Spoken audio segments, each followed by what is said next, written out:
Bırak silahı. Kaldır ellerini. Silahı yere koy. Bu ani alınmış bir karar değil. Çok düşündüm.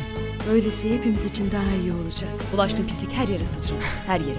Aptal. Hayır, o yapmadı. Size ne oluyor? Ne istediniz bizden ha? Gidiyor. Fikret gidiyor oğlum. Anlaşmalı bir yol arkadaşlığı değil artık bizimki. Babalık vazifesi bitmez. Evrada küsülmez. Yarın ne olacağımızı biliyor muyuz? Evlatlarımıza hasret mi gidelim? Gitmeyelim Ali Rıza. O birini öldüremez asla. Bir şey var bunun altında. Ben seni seviyorum artık.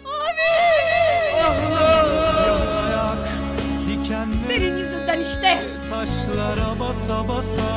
Hayatımızı mahvettin. Bu yükü sırtımdan attı. Anne, söyle babama bir işe yaradım sonunda. Senden nefret etmek istemiyorum Tahsin.